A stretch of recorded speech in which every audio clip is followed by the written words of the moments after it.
สบายดีพ่อแม่พี่น้องชื่อคนชื่อค่อยเน้นยิ่งจันทร์ค่อยอยู่เม็กซิโกอยู่นี่อยู่วาดาลาฮาราตอนนี้เขาอยู่ที่หน้าของตลาดโคโรนาตลาดโคโรนาเขาจะมานี่มายางมาเบิ่งมากินเนาะอันนี้อยู่เมืองเม็กซิโกนี่มีหลาย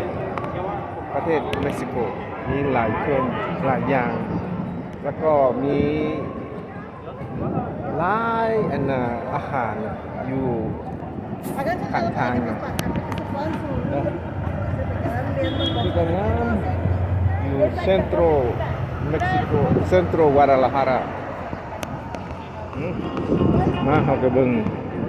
อันนี้มันคักแต่หลายคนเขามีโอกาสย่างแล้วไปเบิ่งไปขายไปซื้อเนาะอันนี้แมนเทคโนเซ็นเตอร์มันก็มีทุกๆอย่างเรื่องโทรศัพท์เนาะเซลโฟนก็ขายได้อันนี้ก็คืออยู่เมืองลาวได้เนี่ยไอ้ก็ขายนะมาเบิ่งมาเที่ยวอยู่วาดาลาฮาราเม็กซิโกทั้งนั้นเป็นวัดคาทอลิกเนาะวัดใหญ่ของวาดาลาฮาราก็คืออยู่เวียงจันทร์เขามีวัดคาทอลิกใหญ่อยู่ใกล้ตลาดเช้าเนาะโอ้ยนี่ขายหลายสิ่งหลายอย่างทุกอย่างเลยมีขวดน้ำมีของกินมีของหวานทุกๆอย่างเลย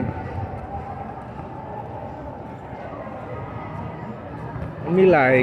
หนทางที่เขาย่างซื่อๆบ่ให้รถไปอันนี้ก็มีม้าเนาะโอ้ยรถม้านะกันอยากตัวอยู่วาดาลาฮาราก็ขึ้นไปบ่นี่มีขายหลายสิ่งหลายอย่างคือshoes บ่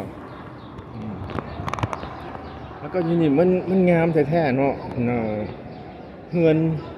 แบบเก่านะแบบก็คืออยู่แบบสเปนเนาะ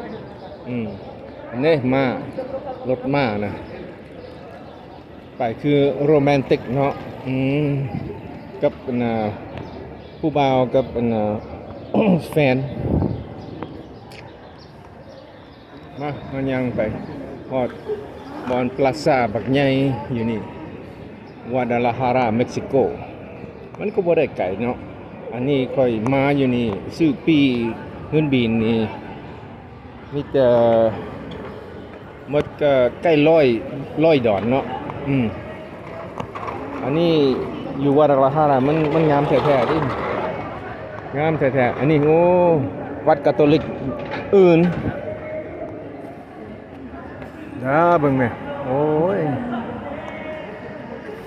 เบิ่งแม่โอ้ยงามได้นี่งาม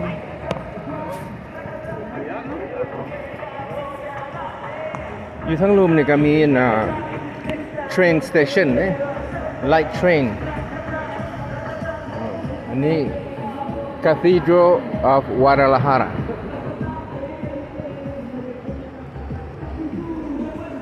พ่อแม่พี่น้องมาเที่ยวอยู่เม็กซิโกวาดาลาฮาราหรือว่าเม็กซิโกซิตี้มันก็งามแบบนี้เนี่ยงามหลายเดี๋ยวมาเล่นกัน